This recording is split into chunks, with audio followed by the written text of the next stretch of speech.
Bismillahirrahmanirrahim. Assalamualaikum warahmatullahi wabarakatuh. Pada kesempatan ini saya akan menjelaskan tentang apa itu MySQL. Jadi MySQL adalah RDBMS open source yang dikenal dengan kecepatan, keandalan, dan kemudahan penggunaan, dan juga mendukung SQL, transaksi dan pengindeksan, dan prosedur tersimpan.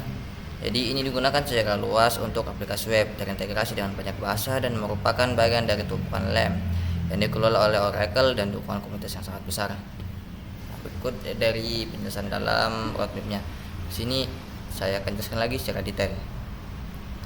Jadi RDBMS adalah sistem manajemen base data relasional open source paling populer di dunia, digunakan secara luas untuk aplikasi web, e-commerce, SaaS, dan sistem transaksi online. Ya, kan tadi disebut dikenal dengan kecepatannya dan menjadi tulang punggung dari perusahaan besar seperti Facebook, Twitter, Uber, dan Booking.com. Nah, sini. Apa itu MySQL? Nah, jadi jenisnya ialah Relation Database Management System atau yang lebih dikenal RDBMS. Dan untuk lisensinya ia open source yang dikembangkan oleh Oracle. Untuk bahasa query-nya ialah struktur query language SQL itulah. Dan untuk platform pendukungnya sendiri ia didukung oleh Windows, Linux, dan macOS dan berbagai sistem operasi server. Jadi untuk fitur utama MySQL, pertama, ACID compliant. Jadi ini mendukung transaksi yang aman dengan commit, rollback, dan crash recovery. Kedua, InnoDB engine, default storage engine dengan dukungan row level locking. Ketiga, JSON support. Jadi bisa menyimpan dan memanipulasi data JSON. Keempat, replication, mendukung replikasi master slave dan multi source untuk skalabilitas. Kelima, high availability, InnoDB cluster dan cluster set untuk disaster recovery lintas region. Keenam, security, mendukung TLS, SSL, role based access, dan default ke UTF-8 MB4 untuk karakter internasional. Nah, sedikit sini ada perbandingan singkat antara jenis database lainnya. Nah, sini ada 4 perbandingan: MySQL, PostgreSQL, MariaDB, dan OracleDB. Nah, kita bahas dari kelebihannya SQL dulu. Pertama, gratis, cepat, banyak dokumentasi, dan komunitasnya sudah sangat besar.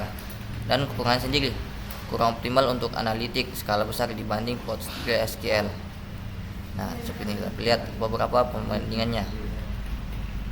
Dan untuk kegunaan MySQL di Indonesia sendiri, seperti website HTML, WordPress, Joomla, dan Drupal, semuanya menggunakan MySQL sebagai database default. Nah, jadi kesimpulannya, jika kita ingin membangun aplikasi web, e-commerce, atau sistem transaksi di Indonesia, jadi salah satu pilihan terbaik adalah MySQL yang sangat tepat karena gratis, cepat, dan memiliki komunitas yang besar. Namun untuk kebutuhan analitik skala besar atau enterprise dengan kompleksitas tinggi, jadi kita mungkin perlu mempertimbangkan menggunakan PostgreSQL dan OracleDB. Nah, sedikit saya akan memberikan contoh sedikit tentang MySQL. Nah, di sini saya jadikan Laragon sebagai contohnya. Nah, kita cukup membukanya sini. Nah, maka akan tampil di sini pengaturan ini. Nah, ini dia spek untuk MySQL-nya, kita buka. Ini dia. Jadi contoh singkat dari database atau MySQL yang digunakan dalam Laragon. Karena yang sebelum saya menggunakan MySQL sendiri. Jadi sekian yang dapat saya jelaskan. Kurang dan lebihnya mohon dimaafkan. Assalamualaikum warahmatullahi wabarakatuh.